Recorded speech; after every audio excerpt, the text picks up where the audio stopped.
எல்லாருக்கும் வணக்கம். ரொம்ப நாள் கழிச்சு ஃபேஸ்புக்கில் வீடியோ போடலான்னு சொல்லிட்டு எடுத்துகிட்ருக்கோம். இது என்னென்னா, இதுதான் நம்ம மாட்டுக்கொட்டை. இங்கே இருக்கிற அந்த எரு குப்பையெல்லாம் யூஸ் பண்ணி தான் நம்ம இயற்கை உரமாகவும் யூஸ் பண்ணி நமக்கு தேவையான காய்கறி கீரை பழங்கள்லாம் ரெடி பண்ணுறோம். அதை இப்போ இங்கே எல்லோரும் காட்ட போகிறோம். வாங்க.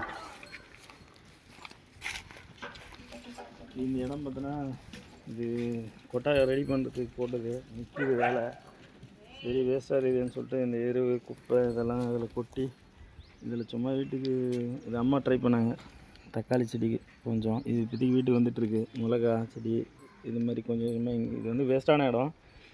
இங்கேயே இருந்து அந்த எரு ப்ளஸ்ஸு தேவையில்லாத கொளுத்துனது அந்த சாம்பல் எல்லாம் போட்டது அருமையாக வருது. இதில் வேறு எதுவுமே கிடையாது. ஒன்லி அந்த சாம்பலும் இந்த மாட்டு எருவும் தான். அதுக்கே இந்த அளவுக்கு நல்லா தக்காளி நமக்கு அழகாக கொடுத்துட்ருக்கு. அப்புறம் வாங்க மற்றதெல்லாம் காட்டுறேன். இந்த மாட்டு கொட்டாலேருந்து கிடைக்கக்கூடிய எருவெல்லாம் யூஸ் பண்ணிகிட்ருக்கோம். மற்றெல்லாம் காட்டுறேன்.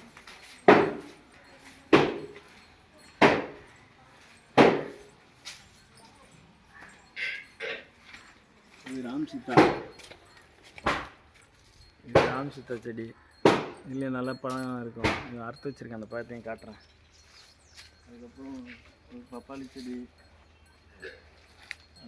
நிறைய இந்த மாதிரி பப்பாளி இடையில ஒன்று கத்திரிக்காய் மிளகாய்.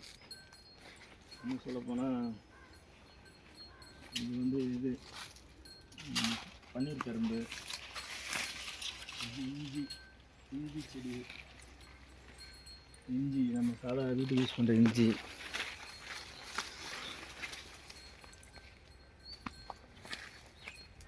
அதேமாரி இதுதான் அந்த வெத்தலை வெள்ளிக்கிழங்குன்ற அந்த கொடி ஓரம் இடம் போட்டிருக்கேன். அறுக்கும்போது இந்த வீடியோ போடுறேன்.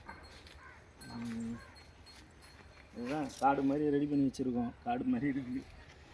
மணத்தக்காளி, கத்திரிக்காய், பன்னீர் கரும்பு அங்கேயே ஒரு வச்சுருக்கேன். ஓட்டி வேறு மாதிரி ரெடி பண்ணணும். தொண்டைக்காய் செடி வீட்டுக்காக இதில் கேப்பங்க. இங்கேயும் ஒரு இஞ்சி செடி இருக்குது. இன்னும் இருந்தது எடுத்துட்டேன். மெயினாக இன்றைக்கி வீடியோ போட்டதே இதெல்லாம் ஓட்டிட்டு இந்த இடத்தெல்லாம் கீரை பண்ணலான்ட்டு.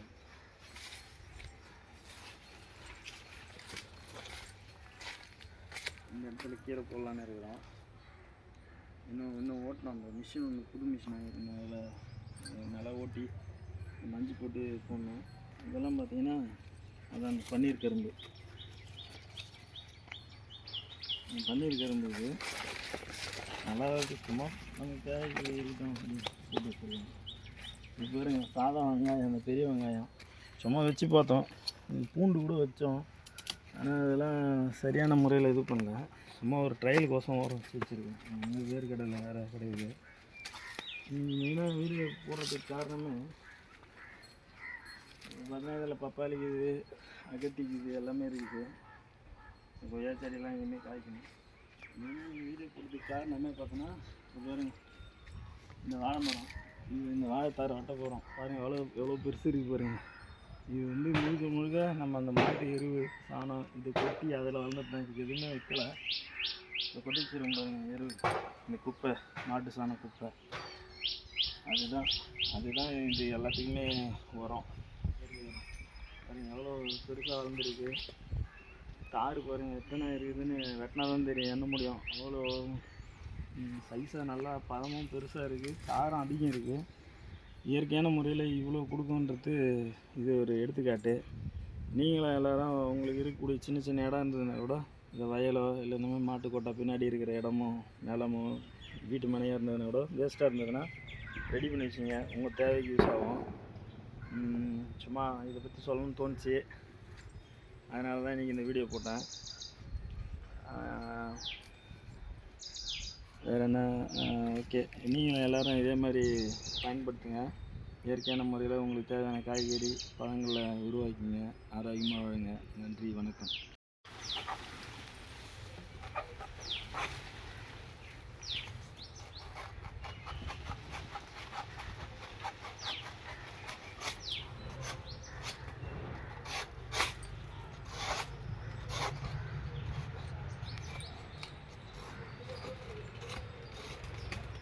பெரிய கத்தி எங்கள் வெட்டு கத்தி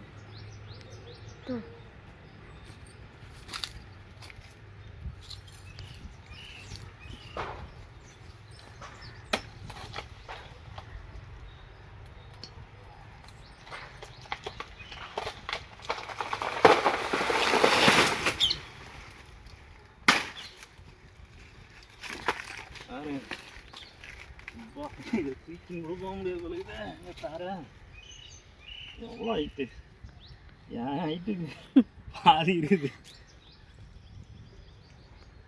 செம்மையாக இருந்தது. இது ஆர்கானிக். வணக்கம் ஃப்ரெண்ட்ஸ், போட்ட வீடியோவோட தொடர்ச்சி இது.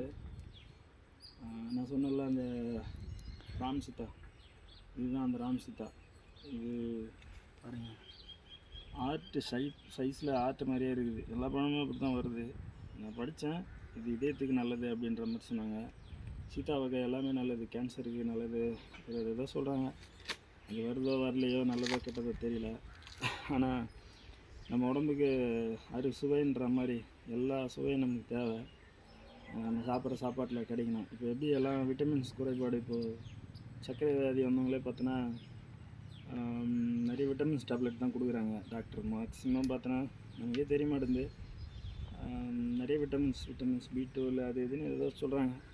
அந்தமாரி நம்ம சாப்பிட்ற சாப்பாட்டில் அரிசுவை இருந்ததுன்னா எல்லா விட்டமின்ஸும் நமக்கு கிடைக்கும். அந்த நம்பிக்கையில் தான் நான் இந்த மாதிரி இது பண்ணியிருக்கேன். மெயினாக சொல்லப்போனால் எல்லாம் சொல்கிறது இந்த சுண்டைக்காயில் இந்த அறுசுவை இருக்குதா சொல்கிறாங்க. இந்த சுண்டைக்காயில் இது மாதிரி இயற்கையான முறையில் நம்ம வச்சு விளைய வச்சு சாப்பிட்றது நல்லது. அது ஏன் சொல்ல வரேன்னா, எல்லாருமே இந்த மாதிரி அவங்க நம்ம வீட்டு தோட்டத்தில் முடிஞ்ச அளவுக்கு இந்த காய்கறிங்க, கீரைங்க, அந்த மாதிரி விட்டமின்ஸ் அந்த மினரல்ஸ் இருக்கக்கூடிய உணவுகளை எடுத்துகிட்டா நம்ம மருந்து மாத்திரையை சாப்பிட்றது குறைச்சிக்கலாம். சுகரோ பிபியோ இல்லை தைராய்டு கேன்சர்னு எதோ நோய் வருது. இதுக்கெல்லாம் மெயின் காரணம் நம்ம ஹெல்த்து கெட்டு போனால் அது நம்மளை அட்டாக் பண்ணுது செல்ஸு. அப்போ நம்ம ஹெல்த்து கெடாத நல்ல உணவுகளை, ஆரோக்கியமான உணவுகளை நம்ம எல்லோரும் எடுத்துக்கிட்டோம்னா, இப்போ காசு பணம் இருக்கிறவங்க பிரச்சனை இல்லை, வாங்கி சாப்பிட்றாங்க. இல்லை மருந்து மாத்திரை கூட சாப்பாடாக சாப்பிட்டுக்கிறாங்க. ஆனால் எதுவுமே இல்லாத இப்போது விவசாயம் எடுத்துக்கிட்டா, நான் விவசாய குடும்பத்துலேருந்து வந்தேன். நான் தான் காவல்துறையில் பணி புரிஞ்சாலும் விவசாய குடும்பம். அந்த விவசாயத்தில் இருந்து அதோடய கஷ்ட நஷ்டங்கள் தெரியும். அவங்க எல்லாமே இன்றைக்கும் விவசாயம் பண்ணுறாங்க. ஆனால் ரேஷன் அரிசி தான் சாப்பிட்டுட்டு வாழ்ந்துட்டுருக்காங்க மக்கள். அது ஒரு எப்படி சொல்கிறதுன்னு எனக்கு தெரியல. விவசாயம் பண்ணுறாங்க, அவங்களுக்கு தேவையான சாப்பாட்டை இயற்கையான முறையில் மேக்ஸிமம் பூச்சி மருந்து இந்த கொல்லி அடிக்காமல் உணவை தயாரித்து அவங்களும் எடுத்துக்கலாம், மற்றவங்களுக்கும் கொடுக்கலாம். அதனால் எல்லாருக்கும் நல்லது. நோய் நொடி இல்லாமல் வாழலாம் மனுஷன். சொல்ல வந்ததே வேறு கான்செப்ட்டு, எங்கெங்கேயோ போய்ங்கிறேன். அந்த மாதிரி காசு பணம் லட்சம் சம்பாதிக்கிறவங்க காசு கொடுத்து இது எல்லாத்தையும் வாங்கி சாப்பிட்லாம். ஆனால் அது எப்படி வந்ததுன்னு யாருக்கும் தெரியாது. இன்றைக்கி ஷைனிங்காக இருக்கணுன்றதுக்கோசம் வந்து பார்த்தோன்னா எதையோ தடவுறாங்க. நம்ம பார்க்குறோம், வேக்சின் தடவுறன்றாங்க. அதில் பூச்சி வரக்கூடாது, இதில் உட்காரக்கூடாதுன்னு சொல்லிட்டு துவைச்சி எடுக்கிறாங்க. நான் பார்த்தேன், திராட்சையில் வந்து துவைச்சி எடுக்கிற மாதிரியான வீடியோஸ்லாம் பார்த்துருக்கேன். அதேமாதிரி நல்லா பெருசாக காய்க்கணும், பெருசாகணும்னு சொல்லிட்டு எதையோ வைக்கிறாங்க. அதையெல்லாம் பார்த்தோன்னா அவுட்புட் வந்து சாப்பிட்ற பொருளில் வந்து கிடைக்கும். அப்போ நம்ம உடம்புக்கு பாதிப்பாகும். அதெல்லாம் இல்லாமல் மேக்ஸிமம் நான் சொல்கிறது வந்து ஒரு மிடில் கிளாஸ் இல்லை லோ கிளாஸ் நம்மளை மாதிரி இருக்கிறவங்க, ஒரு விவசாய குடும்பத்துலேயோ இல்லை விவசாயம் கூட இல்லை, சின்ன இடம் வச்சுங்கிறேன்னா கூட, வீடு இருக்குதுன்னா கூட வீடை சுற்றி ஒரு பவுண்ட்ரி கொஞ்சமாக அவங்களுக்கு தேவையான அளவுக்கு ஒரு நம்ம சொன்ன மாதிரி ஒரு மாஞ்செடி, ஒரு கொய்யா செடி, அதேமாதிரி இந்த முல்சீத்தா, ராம் சீதா அங்கே இருக்குது. அதை காட்டுறேன், ஒரு நாளைக்கு காட்டியிருப்பேன் நிறைய முறை. பராமரிக்கலை, அதை கொஞ்சம் சரியாக காய்க்காத இருக்குது, அது காட்டுறேன். இந்த மாதிரி காய்கறி பழங்களை எடுத்துக்கணும். நம்ம இடம் இருக்கிற இடத்தையும் யூஸ் பண்ணிக்கலாம். நிலம் வச்சு விவசாயம் பண்ணுறோன்னா அந்த நிலத்தையும் யூஸ் பண்ணலாம். பவுண்ட்ரியில் பயன்பெறுங்க. இப்போ நான் வெட்டினான் பார்த்தீங்களா, தார் கட்டினேன், தார் தான் இது. நீங்களே எண்ணிக்கிங்க எத்தனை சீப்பு இருக்குதுன்னு. அதேமாரி பப்பாளியெல்லாம் நல்ல டேஸ்ட்டாக இருக்குது. நமக்கு எனக்கே ஆச்சரியமாக இருக்குது. இதெல்லாம் நான் நடும்போது எனக்கு எதுவும் தெரியல, விதை போட்டு ஏதோ பண்ணிகிட்ருக்குன்னு நினச்சாங்க. ஆனால் எல்லாம் வந்து சாப்பிடும் போது தான் வீட்லேயும் எல்லாம் உணர ஆரம்பிச்சிட்டாங்க. வீட்டம்மா தான் இந்த வீடியோ எடுத்துக்கிறாங்க. ஆரம்பத்தில் நான் இதெல்லாம் செய்யும்போது என்னை எல்லோரும் கலாய்ச்சாங்க. ஆனால் இது ஒன்று ஒன்று இப்போது அது வளர்ந்து வரும்போது தான் அவங்களுக்கும் புரியுது இது எவ்வளோ நல்ல விஷயம் இருக்குது. இப்போ பாருங்கள், எனக்கு அவங்க வீடியோ எடுத்து போடுற அளவுக்கு அவங்க மாதிரி இருக்கிறாங்கன்னா தெரிஞ்சுக்கணும். அதேமாரி இதுனா சும்மா கொஞ்சம் தான், இன்னும் எதுவும் ரெடி பண்ணல. சும்மா அங்கங்கே இருந்ததில் எடுத்து ஒரு வீடியோ போட்டேன்.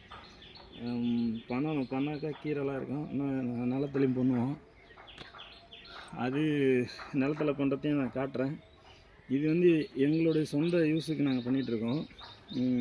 இதுக்கப்புறம் இது வந்து ரொம்ப நாள் நான் வீடியோ போடாததுக்கு காரணமே, இந்த மாதிரி நம்ம ரெடி பண்ணிவிட்டு இயற்கையான முறையில் எல்லாத்தையும் வளைய வச்சுட்டு அப்புறம் போகணுன்றதுக்கோசரம் வெயிட் பண்ணியிருந்தேன். தற்சமயம் நான் வீட்டுக்கு தேவையானதை ரெடி பண்ணிவிட்டு இப்போ போட்டுட்ருக்கேன். இன்னும் கொஞ்சம் நாள் ஆச்சுன்னா நிலத்தில் ஃபுல்லாக ரெடி பண்ணிட்டு அப்போ நிலத்தையே காட்டுவேன் உங்களுக்கு, வெட்டுறதையும் சொல்கிறேன். அப்போ தேவைப்படுறவங்களும் நேரில் வந்து கூட உங்களுக்கு வேணுன்னா கூட வாங்கிக்கோங்க. ரொம்ப விளைய வச்சு விற்கணுன்றதையும் சொல்லியிருக்கேன் வீட்டில். அந்த மாதிரிலாம் வைக்கக்கூடாது, எல்லாருக்கும் கிடைக்கணும், நார்மலாக எல்லாருக்கும் போய் சேரணும்னு சொல்லிகிட்ருக்கேன். அதுவும் சீக்கிரத்தில் நடக்கும். நன்றி, தேங்க்யூ.